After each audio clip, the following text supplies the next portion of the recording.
ಓಂ ಹ್ರೀಂ ಭೈರವಿ ಕ್ಲಾಂ ಹ್ರೀಂ ಸ್ವಾಹ. ನಮಸ್ಕಾರ. ರಾಶಿ ಭವಿಷ್ಯಕ್ಕೆ ಹೋಗೋದಕ್ಕಿಂತ ಮುಂಚೆ ನನ್ನ ಒಂದು ಅಭಿಪ್ರಾಯ ಏನಂತಂದರೆ, ನಿಜವಾದ ಜ್ಯೋತಿಷಿಗಳು ಯಾರು ಅಂತ ಫಸ್ಟ್ ನಮಗೆ ತಿಳ್ಕೊಬೇಕಾಗತ್ತೆ. ಇಲ್ಲಿ ಹೇಗೆ ಅಂತಂದರೆ, ಮೊದಲನೇದಾಗಿ ಜ್ಯೋತಿಷ ಆದವನು ನೀವೊಂದು ಸಮಯ ಕೊಟ್ಟಾಗ ಆ ಬರ್ತ ಸಮಯ ಆ ಲಗ್ನಕ್ಕೆ ಮ್ಯಾಚ್ ಆಗ್ತಿದೆ ಅಂತ ನೋಡಬೇಕು. ಈಗ ಲಗ್ನಗಳು 12 ಇರುತ್ತೆ. 12 ಲಗ್ನಗಳಲ್ಲಿ ನಿಮ್ಮ ಲಗ್ನ ಯಾವುದು ಅಂತ ನೋಡಬೇಕು. ಯಾಕೆಂದರೆ ಲಗ್ನವಿಲ್ಲದೆ ಭವಿಷ್ಯವನ್ನು ಹೇಳೋಕ್ಕೆ ಸಾಧ್ಯ ಇಲ್ಲ. ಈಗ ನಿಮ್ಮ ಜಾತಕದಲ್ಲಿ ಡೈವರ್ಸ್ ಇದೆ ಅಂತ ಅನ್ಕೊಳ್ಳೋಣ. ಸೊ ಎಲ್ಲರೂ ಹೇಳ್ತಾರೆ ಡೈವರ್ಸ್ ಇದೆ, ಆ ದೋಷ ಈ ದೋಷ ಅಂತ ಹೇಳ್ತಾರೆ. ಬಟ್ ಯಾವಾಗ ಇದೆ?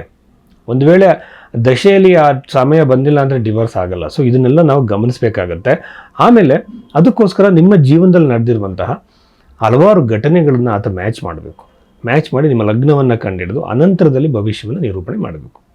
ಇದು ಮೊದಲನೇದ ವಿಚಾರ. ಎರಡನೇದಾಗಿ ಬಂದು ಜ್ಯೋತಿಷ ಆದವನು ಬಹಳ ಮುಖ್ಯವಾಗಿ ಪ್ರಶ್ನೆಶಾಸ್ತ್ರವನ್ನು ಅವಲಂಬಿಸಬೇಕಾಗತ್ತೆ, ಅಸ್ತಸಾಮುದ್ರಿಕ ಅವಲಂಬಿಸಬೇಕಾಗತ್ತೆ.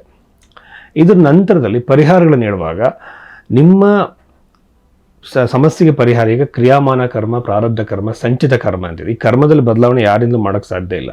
ಕ್ರಿಯಾಮಾನ ಕರ್ಮದಲ್ಲಿ ಕೆಲವು ಬದಲಾವಣೆಗಳನ್ನ ನಿಮ್ಮ ವ್ಯಕ್ತಿತ್ವದಿಂದ, ನಿಮ್ಮ ನಡವಳಿಕೆಯನ್ನು ಬದಲಾವಣೆ ಮಾಡ್ಕೊಳ್ಳೋದ್ರಿಂದ ಅದು ಕೂಡ ಒಂದು ಪರಿಹಾರನೇ. ಎಲ್ಲದಕ್ಕೂ ದೇವಸ್ಥಾನಕ್ಕೆ ಹೋಗುವಂಥ ಪರಿಹಾರ ಅಲ್ಲ. ಜಮ್ ಸ್ಟೋನ್ಸು, ನ್ಯೂಮರಾಲಜಿ, ಟ್ಯಾರೋಟ್ ಕಾರ್ಡು, ಆಮೇಲೆ ವಾಸ್ತುವಿನ ಬಾಲಿಶವರು ಪರಿಹಾರಗಳನ್ನ ಕೊಟ್ಟು ನಿಮ್ಮ ಜೀವನನೇ ಬದಲಾವಣೆ ಆಗುತ್ತೆ, ನಿಮ್ಮ ಹಣೆ ಬರನೇ ಬದಲಾವಣೆ ಅಂತ ಹೇಳೋದು ಬಹಳ ಸುಳ್ಳು. ಇದು ಜ್ಯೋತಿಷ್ಯಕ್ಕೆ ಮಾಡುವಂಥ ದ್ರೋಹ. ಇಲ್ಲಿ ಪರಾಶರ ಮಹರ್ಷಿ ಬೃಹತ್ ಪರಾಶರ ವರಶಾಸ್ತ್ರದಲ್ಲಿ ಕೊಟ್ಟಿರುವಂಥ ಪರಿಹಾರಗಳು ದಾನ ಮತ್ತು ಮಂತ್ರ ಜಪಗಳನ್ನು ಮಾಡೋದ್ರಿಂದ ಸ್ವಲ್ಪ ಪ್ರಮಾಣದಲ್ಲಿ ಹಣೆ ಬರಹ ಬದಲಾವಣೆ ಆಗ್ಬೋದು. ಅಂದರೆ ಆ ಕರ್ಮದಲ್ಲಿ ಬದಲಾವಣೆ, ಆ ಘಟನೆಗಳಲ್ಲೂ ಬದಲಾವಣೆ ಆಗ್ಬೋದು. ಅದಕ್ಕೆ ಒಂದು ನಿಷ್ಠೆ ಇರಬೇಕಾಗತ್ತೆ. ತಾನು ಫಸ್ಟು ಧಾರ್ಮಿಕವಾಗಿ ಪ್ಲಸ್ ನೈತಿಕವಾಗಿ ಸರಿ ಇರಬೇಕಾಗತ್ತೆ. ಸುಮ್ಮನೆ ಯಾವುದೋ ಪೂಜೆ ಪರಿಹಾರ ಮಾಡಿ ಕೆಟ್ಟ ಕೆಲಸಗಳು ಮಾಡಿದ್ರೆ ಅದು ಒಳ್ಳೆಯದಾಗಲ್ಲ. ಈ ಥರ ಪರಿಹಾರಗಳನ್ನ ನೋಡಬೇಕು. ಜಮ್ ಸ್ಟೋನ್ಸು, ನ್ಯೂಮರಾಲಜಿ, ಟ್ಯಾರೋಟ್ ಕಾರ್ಡ್ ಥರದ ವಾಸು ಥರದ ಬಾಲಿಶ ಪರಿಹಾರಗಳಲ್ಲ. ಇಷ್ಟು ಗಮನದಲ್ಲಿಟ್ಕೊಂಡು ಜ್ಯೋತಿಷ ಹತ್ರ ನೀವು ಹೋಗಬೇಕಾಗುತ್ತೆ. ಕರ್ಕಾಟಕ ರಾಶಿಗೆ ಸಂಬಂಧಪಟ್ಟಂತೆ ನಾವು ಈ ವಾರದಲ್ಲಿ ನಡೆಯಬಹುದಾದಂಥ ಘಟನೆಗಳ ಬಗ್ಗೆ ನಾವು ಯೋಚನೆ ಮಾಡೋದಾದರೆ, ಕರ್ಕಾಟಕ ರಾಶಿಯಲ್ಲಿ ಚಂದ್ರಗ್ರಹ 2.5 ದಿನ ಅಷ್ಟೇ ಇರುವಂಥದ್ದು. ಬಟ್ ಆ ಚಂದ್ರನ ಸ್ಥಾನ ಅಷ್ಟಮದಲ್ಲಿ ರಾಹು ಇರೋದ್ರಿಂದ, ರಾಹು ಅನ್ನುವಂಥ ಗ್ರಹನೇ ಒಂದು ಬಹಳ ವಿಶೇಷವಾಗಿ ಬಹಳ ನೆಗೆಟಿವ್ ಆಗಿರುವಂಥ ಪ್ಲ್ಯಾನೆಟ್. ಬಟ್ ರಾಹು ಗ್ರಹನ ಅಷ್ಟು ನೆಗೆಟಿವ್ ಆಗಿ ನೋಡೋದು ಬೇಡ. ಅದಿರೋ ಪ್ಲೇಸ್ಮೆಂಟ್ ಮೇಲೆ ಅದಿರುವಂಥ ಡಿಸ್ಪಾಸಿಟರ್ ಅಂತ ಹೇಳ್ತಾರೆ. ಈಗ ಜೆ.ಎಚ್. ಬಾಸಿನವರ ಒಂದು ಪುಸ್ತಕ ಓದ್ತಿದ್ದೆ, ಅದರಲ್ಲಿ ಡಿಸ್ಪಾಸಿಟರ್ ಥಿಯರಿ ಅಂತೇಳಿ ಅವರು ಒಂದು ಬರೆದಿದ್ದಾರೆ. ಅದರಲ್ಲಿ ಒಂದು ಇರುವಂತಹ ಗ್ರಹ ಇರುವಂಥ ನಕ್ಷತ್ರಾಧಿಪತಿ, ಗ್ರಹ ಇರುವಂಥ ರಾಶ್ಯಾಧಿಪತಿ ಎಲ್ಲಿದ್ದಾನೆ ನೋಡಿ ಫಲ ಹೇಳುವಂಥದ್ದು. ವೈವಾಹಿಕ ಸಂಬಂಧಗಳಿಗೆ, ರಿಲೇಷನ್ಶಿಪ್ಗಳಿಗೆ, ಪ್ರೀತಿಯಲ್ಲಿ ಇರುವಂಥವ್ರಿಗೆ ಬಹಳ ನೆಗೆಟಿವ್ ಆಗಿರುವಂಥ ಸೂಚನೆ ಇದು. ಕಿರಿಕಿರಿಗಳಾಗುತ್ತೆ, ನೋವಾಗುತ್ತೆ, ಅವಮಾನಗಳಾಗುವಂತಹ ಸಾಧ್ಯತೆಗಳಿರುತ್ತೆ. ಮದುವೆಗೆ ಸಂಬಂಧಪಟ್ಟಂತೆ ಬಹಳ ಅಶುಭ. ಅಂದರೆ ಈ ವಾರದಲ್ಲಿ ವಿವಾಹಕ್ಕೆ ಸಂಬಂಧಪಟ್ಟಂತೆ ಏನೇ ಒಂದು ಪ್ರಯತ್ನ ಪಟ್ಟರೂ ಅದು ಆಗದಲ್ಲೇ ಇರ್ಬೋದು.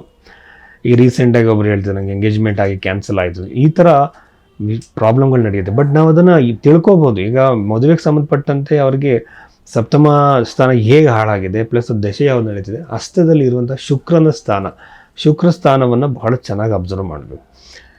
ಈ ಪೋರ್ಷನ್ಗೆ ಶುಕ್ರ ಸ್ಥಾನ ಅಂತ ಹೇಳ್ತಾರೆ. ಇದು ಯಾವ ಥರ ಇದೆ ಅನ್ನೋದ್ರ ಮೇಲೆ ಅವ್ರ ಮ್ಯಾರಿಟಲ್ ಲೈಫ್ ಡಿಸೈಡ್ ಆಗುತ್ತೆ. ಸೊ ಅದ್ರ ಮೇಲೆ ನಾವು ಮ್ಯಾರೇಜ್ನ ಫಿಕ್ಸ್ ಮಾಡೋದ್ರಿಂದ ಮ್ಯಾರಿಟಲ್ ಲೈಫ್ ಚೆನ್ನಾಗಿರುತ್ತೆ. ಬಟ್ ಈಗಿನ ಸಂದರ್ಭದಲ್ಲಿ ಈ ರಾಶಿಗೆ ನಾವು ಹೇಳೋದಾದರೆ, ಇದು ವೈವಾಹಿಕ ಜೀವನಕ್ಕೆ ಕಾಲಿಡ್ತಿರೋರಿಗೆ, ವಿವಾಹಕ್ಕೆ ಪ್ರಯತ್ನ ಪಡ್ತಿರೋರಿಗೆ ಅಷ್ಟು ಒಳ್ಳೆಯದಲ್ಲ. ವ್ಯಾಪಾರಿಗಳಿಗೆ, ಬಿಸ್ನೆಸ್ ಮಾಡೋರಿಗೆ ಲಾಭದಾಯಕವಾಗಿರುತ್ತೆ, ಅನುಕೂಲವಾಗಿರುತ್ತೆ. ಸಡನ್ನಾಗಿ ನೀವು ಅಂದ್ಕೊಂಡಿರೋದು ಅನ್ಎಕ್ಸ್ಪೆಕ್ಟೆಡ್ ಗೇನ್ಸ್ ನಿಮಗೆ ಬರ್ಬೋದು. ಯಾಕೆಂದರೆ ರಾಹುವಿನ ಅಷ್ಟಮದಲ್ಲಿನ ಒಂದು ಪೊಸಿಷನ್. ಇದರಿಂದ ಬಿಸ್ನೆಸ್ಸಲ್ಲಿ ನೀವು ಹೊಸದಾಗಿ ಬಿಸ್ನೆಸ್ ಸ್ಟಾರ್ಟ್ ಮಾಡಿರ್ಬೋದು, ಸಡನ್ನಾಗಿ ಗೇನ್ಸ್ ನೀವು ಅದು ನೋಡುವಂಥ ಸಾಧ್ಯತೆ ಇರುತ್ತೆ. ಆಮೇಲೆ ಕರ್ಕಾಟಕ ರಾಶಿಯವರಿಗೆ ಪಂಚಮ ಸ್ಥಾನದಲ್ಲಿರುವಂಥ ಗ್ರಹಗಳನ್ನ ನಾನು ನೋಡ್ತಾ ಇದ್ದರೆ, ಇಲ್ಲಿ ಸಂತಾನದ ಯೋಗ, ಕೆಲವರು ತುಂಬ ಸಂತಾನಕ್ಕೋಸ್ಕರ ಪ್ರಯತ್ನ ಪಡ್ತಾರೆ, ಅವ್ರಿಗೆ ಶುಭ ಸಮಾಚಾರ ಕೇಳುವ ಸಾಧ್ಯತೆ ಇರುತ್ತೆ. ಆಮೇಲೆ ಕೆಲವರು ಎಜುಕೇಷನಲ್ಲಿ ಹಿಂದೆ ಇರ್ತಾರೆ, ಅವರು ಪ್ರಯತ್ನ ಪಡ್ತಾ ಇರ್ತಾರೆ. ಕಾಂಪಿಟೇಟಿವ್ ಎಕ್ಸಾಮ್ಸ್ ಆಗಿರ್ಬೋದು ಅಥವಾ ಬೇರೆ ಥರ ಇಂಟರ್ವ್ಯೂಸ್ ಆಗಿರ್ಬೋದು, ಬಹಳ ಚೆನ್ನಾಗಿ ಬರೋ ಸಾಧ್ಯತೆ. ಈ ವಾರದಲ್ಲಿ ನೀವು ಇಂಟರ್ವ್ಯೂಸ್ ಕೊಡೋದ್ರಿಂದ ನಿಮಗೆ ಜಾಸ್ತಿ ಅನುಕೂಲ ಆಗುತ್ತೆ, ಜಾಸ್ತಿ ಪ್ರಯೋಜನ ಆಗುತ್ತೆ. ಮತ್ತು ಒಂದು ರೀತಿ ಎಲ್ಲ ಸರಾಗವಾಗಿ ನಾನು ಮಾಡಿದೆ ಅನ್ನೋ ಥರ ಇರುತ್ತೆ. ಪ್ಲಾನೆಟರಿ ಪೊಸಿಷನ್ನು ಮೂಡ್ನ ಮೇಲೆ ಬಹಳ ಪರಿಣಾಮ ಬೀರುತ್ತೆ. ಸೊ ಹಾಗೆ ನಾವು ಯೋಚನೆ ಮಾಡಿದಾಗ ಕರ್ಕಾಟಕ ರಾಶಿಯವರಿಗೆ ಇಂಟರ್ವ್ಯೂ ಕೊಡೋದ್ರಿಂದ, ಜಾಬ್ಗಳಿಗೆ ಎಕ್ಸಾಮ್ಸ್ ಕೊಡೋದ್ರಿಂದ ಎಲ್ಲ ಕೂಡ ಈ ವಾರದಲ್ಲಿ ಬಹಳ ಉತ್ತಮವಾಗಿರುತ್ತೆ ಅಂತ ಹೇಳ್ಬೋದು. ಆಮೇಲೆ ಈ ರಾಶಿಯವರಿಗೆ ಒಂದು ವೆಹಿಕಲ್ ಪರ್ಚೇಸು, ಒಂದು ವಸ್ತುವನ್ನು ಪರ್ಚೇಸ್ ಮಾಡೋ ಸಾಧ್ಯತೆ ಬಹಳ ಹೆಚ್ಚಾಗಿದೆ.